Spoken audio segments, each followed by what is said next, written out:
Ermənistanda 3 aydan sonra baş tutacaq parlament seçkilərində ən şanslı siyasi qüvvə hansıdır? Baş nazir Nikol Paşinyan hakimiyyətini qoruyub saxlaya biləcəkmi? Əslində bu suallara cavab tapmağa çalışıb.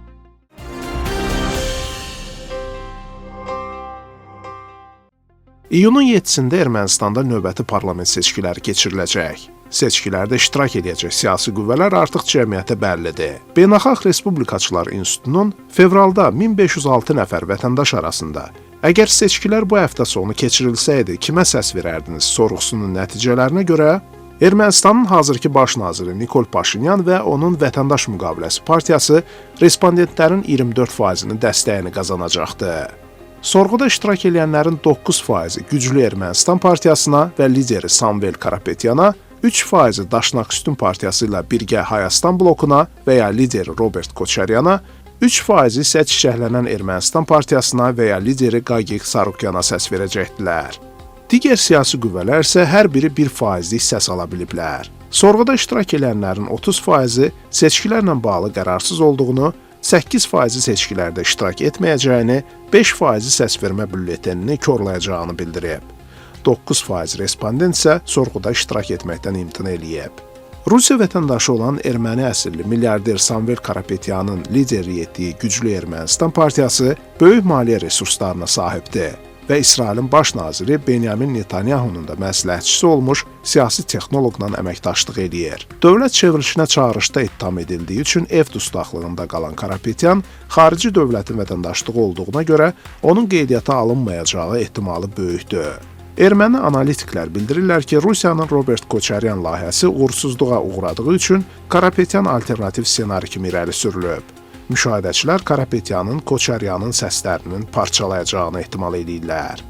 Daşnaküstün partiyasının da daxil olduğu Hayastan blokunun namizədi Robert Koçaryan isə Ermənistanın son illərdəki bütün problemlərini Rusiyaya sədaqətsizliklə izah eləyir və o Ermənistandan keçən TRIP layihəsini ölkə üçün əsas təhdid adlandırır. Koçaryan hesab eləyir ki, Ermənistanın qarşısındakı əsas vəzifələrdən biri təhlükəsizliyi təmin etməkdir və bunun üçün döyüşə hazır ordu, güclü lider və güclü müttəfiq lazımdır.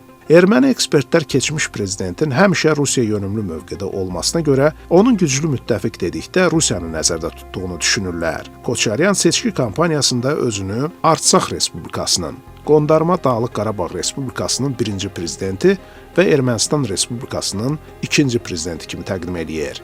Siyasi təhlilçilər səslərin parçalandığı siyasi səhnədə milyarder Qagik Sarukyanın başçılıq etdiyi çiçəklənən Ermənistan partiyasının 4%lik bariyeri aşaraq parlamentə düşə biləcəyini güman edirlər. Ehtimal olunur ki, seçkinin nəticələrindən asılı olaraq o qalib siyasi qüvvənin tərəfində duracaq. Mövcud siyasi qüvvələr arasında qələbə çalmağa ən çox şansı olan Nikol Paşinyanın Vətəndaş Müqaviləsi partiyası hazırda 3 qüvvəyə qarşı mübarizə aparır. Rusiya və onun nəzarətində olan keçmiş rejim təmsilçilərinə, bir də kilsəyə qarşı. Siyasi təhlilçilərin fikrincə, daha çox sülh müqaviləsi və qərbə doğru irəliləməyə təşviq edən Paşinyan bu ritorikanın indi daha az cazibədar olmasını hiss etdiyi üçün bundan əvvəl yayındığı hərbi mövzuları da gündəmə gətirməkdədir. Paşinyanın hər vəclə elektoratın böyük hissəsinin səsini qazanmaqla parlamentdə konstitusion çoxluğa nail olmağa çalışdığı görünür. Seçki qabağı ümumi vəziyyətlə bağlı fikirlərini media ilə bölüşən parlamentin spikeri Alen Simonyan deyib ki,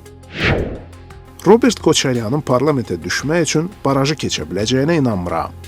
Parlamentə düşmək üçün barajı yalnız iki müxalifət partiyası, Samvel Karapetyanın Güclü Ermənistan partiyası və Qagik Sarukyanın çiçəklənən Ermənistan partiyası keçə bilər. Mübarizəni müxalifət birinci yer, 40% səs uğrunda öz aralarında aparacaq. Vətəndaş Müqaviləsi partiyası isə 2021-ci ildəkindən də daha çox səs qazanacaq. Martın 19-da hökumətin iclasından sonra jurnalistlər üçün keçirilən brifinqdə baş nazir Nikol Paşinyan ad çəkmədən bəzi müxalifət qüvvələrini Azərbaycanla yeni müharibəyə hazırlaşmaqda günahlandırıb. Baş nazir bildirib ki, bu qüvvələrin bəziləri nə dediklərini belə başa düşmürlər. Çünki onların bir sıra bəyanatları başqa yerdə yazılıb və sadəcə onlar tərəfindən ucadan oxunur. Hazırda hakimiyyəti ən çox narahat edən məsələ seçkilərə kənar müdaxilənin olması ehtimalıdır. Bunu önləmək üçün aprelin ortalarında Avropa Birliyi Ermənistan rəhbərliyinin müraciəti əsasında təhdidlərə qarşı çevik reaksiya verə biləcək hibrid qrupu göndərəcək. Bu barədə danışan Birliyin Xarici İşlər və Təhlükəsizlik Siyasəti üzrə ali nümayəndəsi Kaya Kallas deyib ki, Bizim üçün regionda demokratik dayanıqlığın dəstəklənməsi vacib olaraq qalmaqdadır. Biz Ermənistanı xarici müdaxilə ilə üz-üzə taleyin ümidinə buraxmayacağıq. Təzyiq altında qalan demokratiyalar Avropanın dəstəyinə arxalana bilərlər. Kaya Kallas onu da əlavə edib ki, rəsmi Yerevanın müraciəti əsasında Avropa Birliyi seçki öncəsi Rusiyanın dezinformasiyalarına qarşı mübarizə aparmaq üçün 12 milyon avro yardım eləyəcək. Moskva ilə strateji müttəfiqliyin qorunmasını müdafiə edən müxalifət qüvvələri isə hökumətin bu addımının dövlətin suveren işlərinə Qərbin birbaşa müdaxiləsi adlandıraraq hakimiyyəti rəqiblərinə inzibati təzyiq göstərmək üçün beynəlxalq resurslardan istifadə etməkdə ittiham eləyiblər. Bəzi ekspertlər isə bu seçkiləri Qərblə Rusiya arasında Qafqaz uğrunda mübarizə adlandırırlar.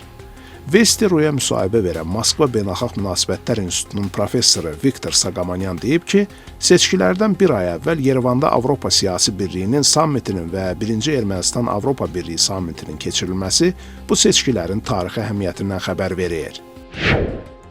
Parlament seçkilərinin nəticələrindən biri Yerevanın Rusiya ilə yaxınlaşma kursunu seçməsi ola bilər. Əgər müxalifət qüvvələri seçkilərdə qalib gələrsə, əsasən Rusiya yönlü siyasət yürüdəcəklər. Bu o deməkdir ki, vəziyyət kəskin şəkildə dəyişəcək. Əgər mövcud hökumət öz mövqeyini qoruyub saxlayarsa, Ermənistanın kollektiv təhlükəsizlik müqaviləsi təşkilatından çıxması təbiidir. Ermənistanla ortaq sərhədi və əhəmiyyətli fiziki təsirə malik olmayan Avropa Birliyi həmişə Türkiyəni öz operatoru kimi seçir. Ona görə də bu halda Cənubi Qafqaz regionu tamamilə fərqli bir təhlükəsizlik strukturuna malik olacaq ki, bu da bu bölgədə mənzərəni əhəmiyyətli dərəcədə dəyişdirəcək.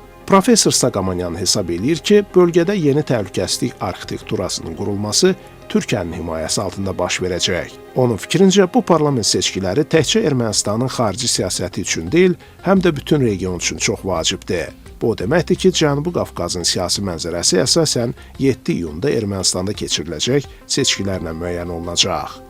Amma digər tərəfdən seçkilərə hələ yetərincə vaxta qalır. Bu müddət ərzində sorğu nəticələri də az və ya çox dərəcədə dəyişə bilər. Ötən seçkiləri bir çoxlarının gözləmədiyi halda Qarabağ savaşını uduzmuş baş nazir Nikol Paşinyan udmuşdu. Bu dəfə erməni seçicisi nəyə əsas götürüb seçki bülletenini qutuya atacaq, bunu zaman göstərəcək.